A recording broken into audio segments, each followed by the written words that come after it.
Imagine waking up tomorrow and realizing you're the only human left on Earth. No voices, no phone calls, no footsteps, just silence. It sounds peaceful until you learn what actually happens to people who have experienced something close to it. Because throughout history, a handful of humans have become so isolated that their brains began creating people who weren't there. And once you understand why, you'll never think about loneliness the same way again. Let's start with something strange. Loneliness isn't just an emotion. Your brain treats it as a survival emergency. For almost 300,000 years, humans rarely lived alone. We survived in small tribes where everyone depended on everyone else. If you became separated from your group, you weren't just lonely, you were probably dead.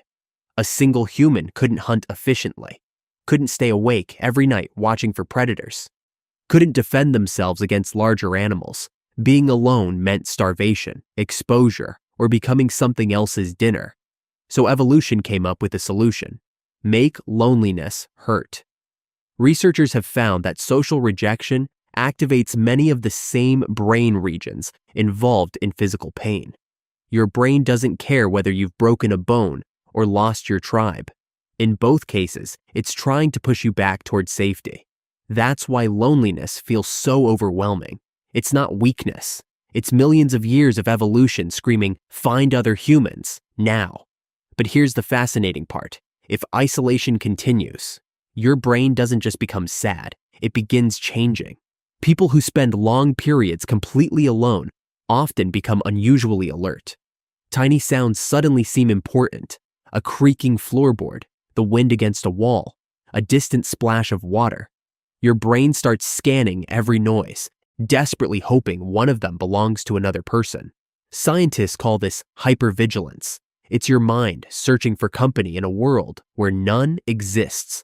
Sleep becomes difficult. Your stress hormones remain elevated. Time starts feeling different. And eventually, something much stranger can happen. In 1916, explorer Ernest Shackleton and his crew became stranded in Antarctica after their ship, Endurance, was crushed by ice. What followed became one of the greatest survival stories in history. For months, they crossed endless fields of ice. No rescue, no civilization, just freezing temperatures and complete isolation from the rest of humanity. Then, during one of the hardest parts of the journey, Shackleton and two companions began noticing something impossible.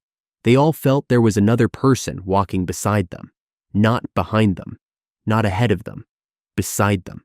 Someone silent, someone calm, someone who wasn't actually there. Years later, Shackleton wrote that the feeling was so real he couldn't ignore it. At first, people dismissed it as exhaustion. But then it happened again, and again, not just to Shackleton. In 1953, mountaineer Herman Buhl reported feeling an invisible companion during a solo climb in the Himalayas. In 1978, climber Reinhold Messner experienced the exact same thing while descending Nanga Parbat alone. Then came Joe Simpson. In 1985, after falling into a deep crevasse in the Peruvian Andes, Simpson somehow survived with a shattered leg, alone, unable to walk properly, miles from safety. As he dragged himself across the mountains, he became convinced another person was traveling with him. Someone who never spoke, never touched him, just quietly stayed nearby. By now, scientists had started noticing a pattern. These people weren't hallucinating randomly. Completely different explorers, separated by decades, different continents, different cultures, were all describing almost the exact same invisible companion. It became known as the third man factor, and scientists now think it reveals something extraordinary about the human brain. But before we explain why it happens, there's another group of people who unknowingly ran the same experiment. They weren't trapped in Antarctica or climbing mountains. They simply went to work. Lighthouse keepers. Imagine living alone on a tiny rock in the middle of the ocean for weeks, sometimes months. The only sounds are crashing waves, the wind, and the beam of light rotating through the darkness. Many keepers developed strict daily routines, not because anyone told them to, because routines stopped their minds from drifting. Some spoke to seabirds, others talked aloud while making dinner. Some even gave names to objects inside the lighthouse, the lamp, the kettle, the walls themselves. It sounds bizarre, until you realize the brain may have been solving a problem it was never designed to face. And they weren't alone. Modern scientists recreated something surprisingly similar.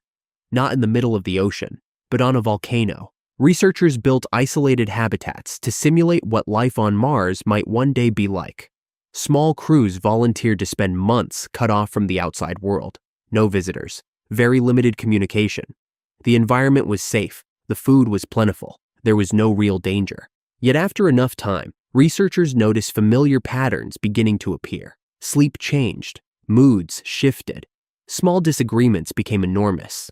Time seemed to stretch and blur. It wasn't the lack of food or comfort. It was something much harder to replace. Another human presence. And that raises a much bigger question. If simply being alone can change the way our brains work, what happens when someone experiences complete isolation for months, with no clocks, no sunlight, and absolutely no way of knowing what time even is? In 1962, a French geologist named Michel Siffre climbed into a cave beneath the Alps, not to explore it, to live there. No clock, no calendar, no sunlight, no radio, no phone, nothing that could tell him whether it was morning or midnight. His only connection to the outside world was a small telephone.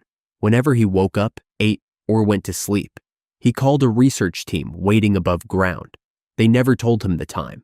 After a while, something extraordinary happened. His brain simply stopped knowing how long a day was.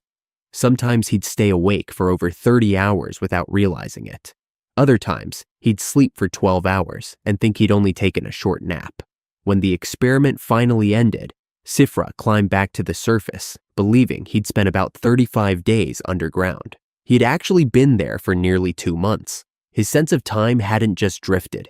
It had completely fallen apart. Because your brain doesn't keep time alone. It constantly synchronizes itself using sunlight, daily routines, and most importantly, other people. Without them, even something as fundamental as time begins slipping away. But if losing time sounds frightening, solitary confinement reveals something even darker. Across the world, psychologists have studied people kept alone for weeks or months, with almost no meaningful human contact. Again and again, the reports sound eerily familiar. Difficulty concentrating, memory problems, anxiety, depression, distorted sense of time. Some begin hearing voices. Others report seeing fleeting figures standing just outside their vision, not because they're going crazy, because the human brain evolved expecting other humans to be there. When that expectation is violated for long enough, perception itself can begin to change. This is why many experts consider prolonged solitary confinement psychologically harmful, not because humans dislike being alone, because we were never built for it. And that creates a problem humanity has never faced before. One day, we'll send people to Mars. A round trip could take nearly 3 years. Months inside a spacecraft no bigger than a small apartment. The same faces, the same walls, the same routines. Day after day. NASA already knows that getting astronauts there may not be the hardest challenge. Keeping them mentally healthy might be. Because history keeps teaching us the same lesson. Whether it's a lighthouse, an Antarctic expedition, a cave beneath the Alps, or a spacecraft crossing millions of kilometers through empty space. The greatest threat isn't always the environment.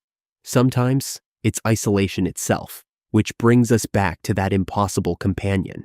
The silent figure Shackleton described, the presence Joe Simpson felt beside him, the invisible partner reported by explorers separated by decades who never met one another. Why does it happen? Scientists believe it's because your brain is fundamentally a prediction machine. Every second, it predicts what the world should look like. For hundreds of thousands of years, one prediction remained almost constant. Someone else should be nearby. When you're pushed to the limits of exhaustion, stress, and complete isolation, that prediction can become so deeply ingrained that your brain fills in the missing person itself, not as a ghost, not as a supernatural force, but as one final attempt to give you what your mind has expected your entire evolutionary history, another human being. In a strange way, the third man factor may not be your brain malfunctioning. It may be your brain trying to save you, trying to keep you moving, trying to keep you alive. And maybe that's the strangest part of all. Every city you've ever visited, every conversation you've ever had, every joke, every argument, every friendship exists because humans evolved together, not apart. We often think loneliness is the absence of company, but maybe that's backwards. Maybe loneliness is the presence of millions of years of evolution reminding you where you belong. After all, the loneliest humans who ever lived didn't just lose contact with other people. Little by little, they began losing the very things that make us human. And perhaps that's why the silence became so unbearable. Because somewhere deep inside your mind, your brain is still waiting to hear another voice. Thank you for watching Vinta.